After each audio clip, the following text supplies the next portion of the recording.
আলাইকুম এভরিওয়ান।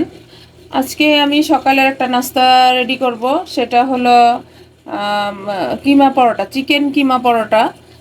চিকেনের কিমা দিয়ে পরোটাটা বানাবো। তো প্রথমে আমি আটাটাকে গুলে নিব। এখানে আমার 250 গ্রাম আটা আছে, আটা না ময়দা আছে, আর হলো এই যে স্বাদ মতো লবণ দিয়ে দিলাম।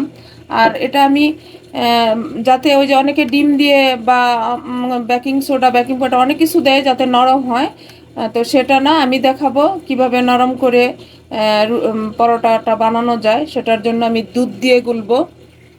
এই যে এখন দিয়ে দিব একটু তেল, 1 চামচ তেল দিয়ে এটাকে আমি মেখে নিব, ভালো করে এটাকে আমি মেখে নিব। এই যে দেখেন, তেল দিয়ে আর লবণ দিয়ে আমার আটাটা, সরি বারবার আটা চলে আসে মুখে, আটা বা ময়দা যেটা দিয়েই যে বানান না কেন সেটা দিয়ে বানাতে পারবেন। তো আমি আজকে নিছি ময়দা, যেটা নাকি এখানে অল পারপাস ফ্লাওয়ার যেটা, সেটা। এখন এখানে আমি দুধ দিয়ে আটাটাকে গুলে নিব। এখানে আমি 1 কাপ দুধ নিছি, যতটুকু লাগে অতটুকুই দিব। তো আপনারাও আপনাদের আটাটা অনুযায়ী যতটুকু লাগে অতটুকু দিয়ে নেবেন। বিসমিল্লাহির রহমানির রহিম। প্রথমে একটু দিলাম, কারণ একসাথে দিয়ে দিলে হয়তো এমনও হতে পারে একটু বেশি হয়ে যেতে পারে। তো আস্তে আস্তে দিয়ে এভাবে আপনারা গুলে নেবেন।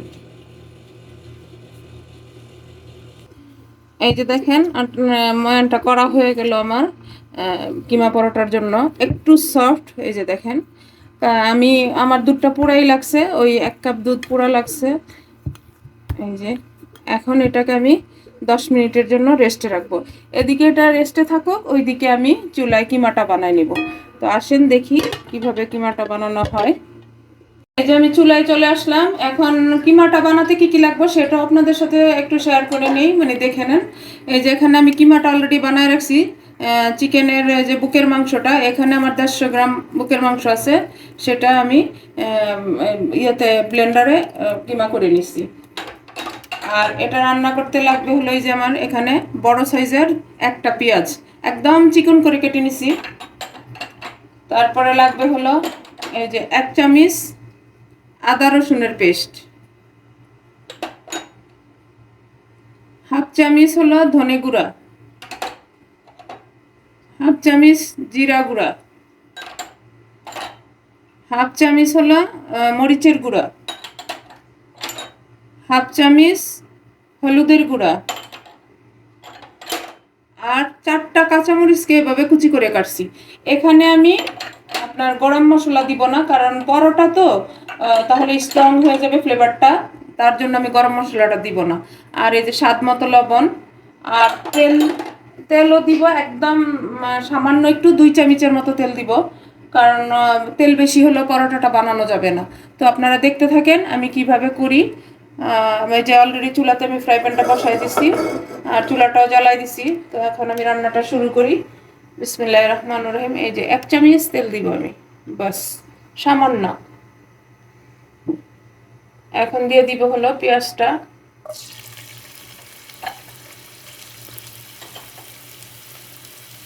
তো প্লিজ আপনারা এই রেসিপিগুলো ফলো করেন, একটু ফলো করে বানায় খেয়ে দেখেন, অনেক মজা হয়। আর বাচ্চারা তো সকালে নাস্তার টেবিলে ছুটির দিন হলে তো অনেক মজা করে খাবে। আর আমি শেয়ারই তো করি আমার নতুন প্রজন্ম এবং নতুন রাঁধুনি যারা আছেন তাদের জন্য, নতুন মায়েদের জন্য, সবার জন্যই করি। তো যার ভালো লাগে সেই তো দেখে নেবেন, আবার দেখবেন। তো দেখে আমার চ্যানেলটাকে প্লিজ আপনারা সাবস্ক্রাইব করেন, লাইক করেন, শেয়ার করেন।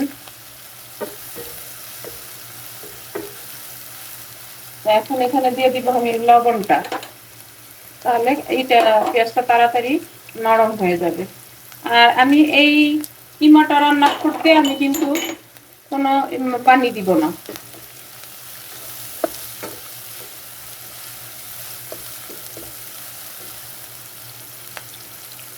এখন দিয়ে দিব আমি আদা রসুনের পেস্ট। কিছু কিছু জিনিস আছে সাধারণভাবে করা যায় কিন্তু খেতে খুব অসাধারণ হয়ে যায়। তো ওই রকমই আজকের রান্নাটা, মানে চিকেন কিমা পরোটাটা ওই রকমই হবে মাশাআল্লাহ। আলহামদুলিল্লাহ, আপনারা দেখতে থাকেন। তো এখন দিয়ে দিব আমি কিমাটা। এই যে একটু ভেজে নিব, যার কারণে মশলাটা এখন আমি দিলাম না। একটু সামান্য একটু ভেজে নিব পেঁয়াজ কাঁচা মরিচের সাথে। মাশাআল্লাহ, এত সুন্দর ফ্লেভার আসতেছে। মাশাআল্লাহ মাশাআল্লাহ। এখন দিব আমি মশলাগুলি, ধনে গুঁড়া, জিরা গুঁড়া, মরিচের গুঁড়া, হলুদের গুঁড়া, সব কিছু অল্প অল্প, একদম অল্প উপকরণই হবে। এই যে দেখেন অলমোস্ট আমার কিমাটা হয়ে গেছে। কিমাটা বানানো সহজ একেবারে, কারণ হলো ফার্মের মুরগি, সিদ্ধ হতে তো আর বেশি সময় লাগে না। এই যে একটু ভাজা ভাজা করে নিলেই চলে। দেখেন মাশাআল্লাহ আমার কিমার লুকটা।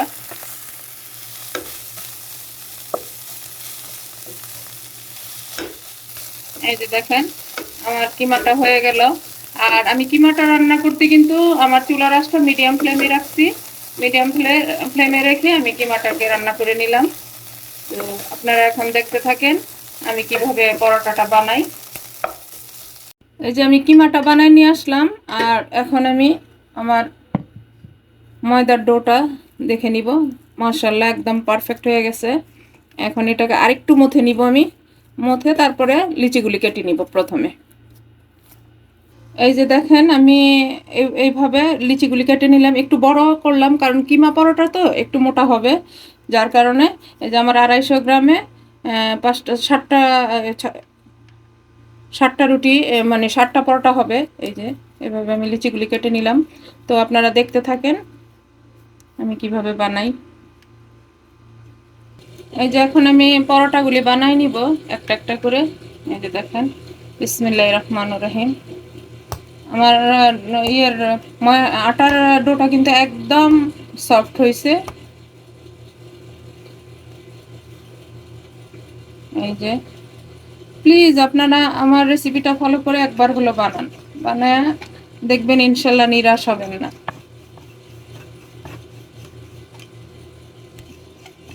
এই যে দেখেন এখন আমি কিমাটা দিব। এই যে বিসমিল্লাহির রহমানির রহিম। একটু চামচটা দিয়ে চেপে দিবেন, চেপে দিলে কিমাটা বসে যাবে।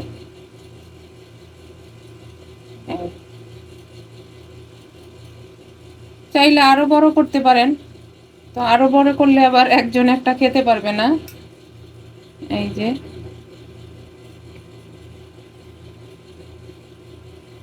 এই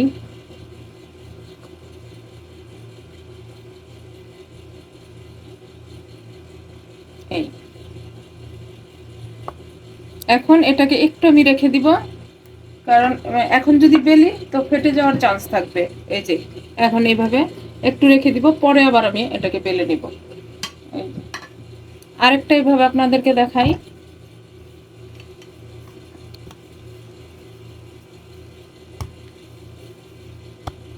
এই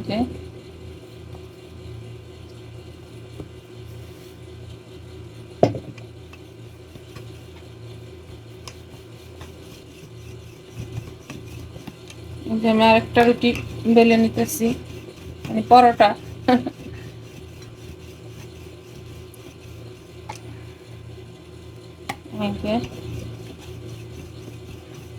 মানে যার যতটুকু সাইজ পছন্দ অতটুকু করে নিতে পারবেন। তো বেশি বড় করলে তো আবার খাওয়া হবে না, একজনে তো একটা পরোটা খেতে পারবে না তখন।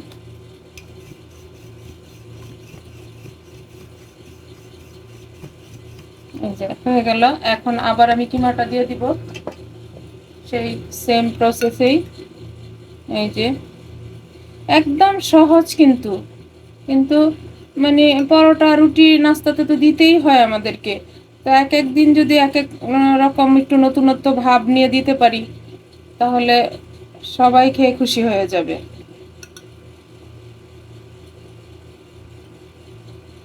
এই এই একটু চেপে দিবেন।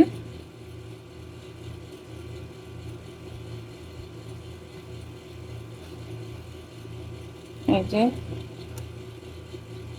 এই যে এভাবে করার পরে একটু মানে 5 মিনিটের মতো রেখে দিবেন। 5 মিনিট পর এটাকে রিপিট একটু বেলে নেবেন, মানে বেশি তো বড় করা হবে না, সামান্য একটু বেলে নেবেন, তাহলেই হয়ে যাবে। তো আপনারা দেখতে থাকেন, আমি বাকিগুলিও করি। এখন আমি পরোটাটাকে বেলে নিব।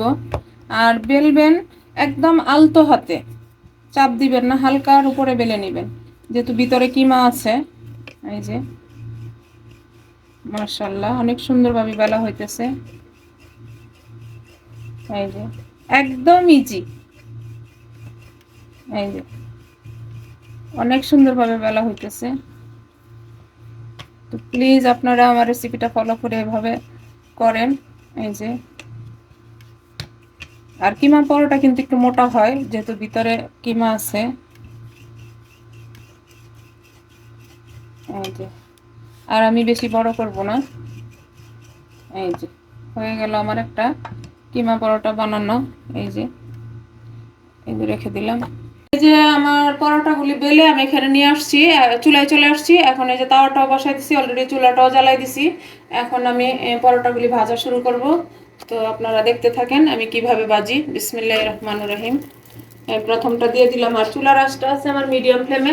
চুলার আঁচ তো বাড়ায় কমাই নেবেন, কখনো তো তাওয়াটা গরম হয়ে যাবে, কখনো কম থাকবে, সেটা বুঝে আপনারা করে নেবেন। আর এই পরোটাগুলি যদি আমরা বাসায় বানায় দিতে পারি সকালের নাস্তা বা বিকালের, অনেকে খায় বিকালের নাস্তায়ও, তাহলে কিন্তু আর আমাদেরকে হোটেল থেকে এই কিমা পরোটা কিনে নিয়ে আসতে হবে না। আর বাসার সবাই কিন্তু খুশি হয়ে যাবে, ছোট বড় সবাই। এই যে এখন আমি আবার উল্টে দিব। এই যে, আর এখনই আমি তেলটা দিয়ে দিব।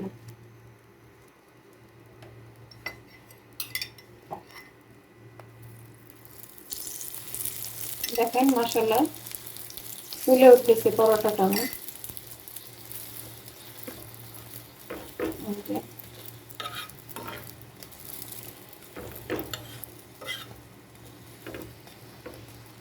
এটা যদি আপনারা টমেটো সস বা রায়তা এসব দিয়ে সার্ভ করেন, তাহলে তো মানে টেবিলে সোনায় সোহাগা হয়ে যাবে। তো আমি আজকে রায়তা দিয়ে সার্ভ করব আমার বাচ্চাদের জন্য। এই যে দেখেন মাশাআল্লাহ কত সুন্দর লুকটা আসছে। একটু মুচমুচে করে ভেজে নেবেন, কিন্তু মুচমুচে হলে যে শক্ত হবে তা হবে না, কারণ এমনি পরোটাটা থাকবে মুচমুচে, কিন্তু খেতে অনেক নরম লাগবে, কারণ হলো দুধ দিয়ে গুলেছি তো, যার কারণে এটা খেতে অনেক নরম হবে। এই যে দেখেন মাশাআল্লাহ হয়ে গেল আমার প্রথম পরোটাটা। এই যে এখন আমি নামাই নিব কিমা পরোটাটাকে। এই যে দেখেন কত সুন্দর মাশাআল্লাহ। এই যে আমার হয়ে গেল চিকেন কিমা পরোটা। দেখেন মাশাআল্লাহ কত সুন্দর। তো এই পরোটাটার সাথে আমি আজকে এই যে এই রায়তাটা বানাই নিলাম। রায়তা দিয়ে আজকে এটা খাবো। এই রায়তা দিয়ে যদি আপনি এই চিকেন পরোটাটা সার্ভ করেন, বললাম না অনেক খুশি হয়ে যাবে সবাই, যে একটা নাস্তা খেলো এরকম। তো আমি এই যে এখন এই রায়তা দিয়ে একটা পরোটা টেস্ট করে দেখব কেমন হলো। এই যে দেখেন রায়তাটা, এই যে এই যে রায়তাটা বানাই নিলাম। আর এখন আমি এই যে পরোটা একটা টেস্ট করতে দেখবো, আর আপনাদেরকে দেখাই পরোটাটা কেমন হলো। এই যে দেখেন একদম সফট, দেখছেন? এই যে দেখেন, এই যে দেখেন মাশাআল্লাহ মাশাআল্লাহ অনেক সুন্দর, অনেক সুন্দর হয়েছে। তো প্লিজ আপনারা আমার এই রেসিপিটা ফলো করে একবার বানান। যদি ভাল লাগে আমার রেসিপিটা, তাহলে আমার চ্যানেলটাকে সাবস্ক্রাইব করেন, আমার পাশে দাঁড়ান। তো আমি এই যে এখন একটু টেস্ট করে দেখি কেমন হলো রায়তা দিয়ে। বিসমিল্লাহির রহমানির রহিম।